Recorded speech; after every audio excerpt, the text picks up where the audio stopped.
आज के एपिसोड में अनुपमा में एक होगा बड़ा खुलासा। यहाँ पर काव्या अनुपमा को अपने मुंह से ही सारा सच बता देगी। वो यहाँ पर ये सच बताएगी कि कैसे उसका डिवोर्स जैसे ही अनिरुद्ध से होता वैसे ही वनराज तुम्हें यानी अनुपमा को बोलती है कि तुम्हें डिवोर्स देता और हम दोनों जल्द ही शादी करने वाले थे। ये बात सुन के अनुपमा बहुत हैरान हो जाती है। आज के एपिसोड में आप देखेंगे कि अनुपमा को जब इस बात का पता चलता है कि दोनों में सिर्फ अफेयर नहीं, सिर्फ प्यार नहीं, बल्कि दोनों शादी भी करने वाले थे, तो अनुपमा बहुत नाराज हो जाती है, गुस्सा आता है और वो घर से निकल देती है काव्या के घर जाने के लिए। यहाँ पर सभी को घर में लगता है कि वनराज सुबह सुबह कहीं निकल गया है, ऑफिस गया होगा, शादी की वजह से उसने बहुत सारी छुट्टियां ली हैं, अपने ऑफिस काम के लिए गया होगा।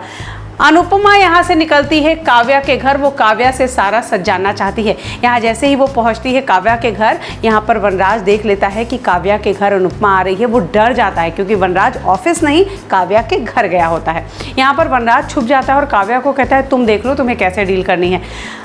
अनुपमा नॉक करती है, दरवाज़ा बेल बजाती है और ऐसे में काव्या दरवाज़ा खोलती है और यहाँ दोनों में बहुत सारी बातें होती हैं। अनुपमा ये तक कहती है कि अगर तुम मेरी दोस्त नहीं होती, कोई और होती, तो शायद मुझे इतनी तकलीफ़ नहीं होती जितनी तकलीफ़ ये हो रही है कि तुमने दोस्त होकर मेरा घर बर्बाद करने की कोशिश की। साथ ही यहाँ बहुत सारी बातें होती है। बातों ही बातों में काव्या सच बता देती है कि मेरा और अनिरुद्ध का डिवोर्स होते ही वनराज तुम्हें डिवोर्स दे देता और मैं और वनराज जल्द ही शादी करने वाले थे।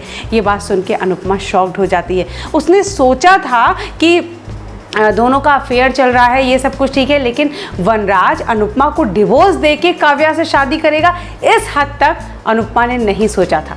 अब अनुपमा सच में क्या इस रिश्ते को ख़त्म कर देगी?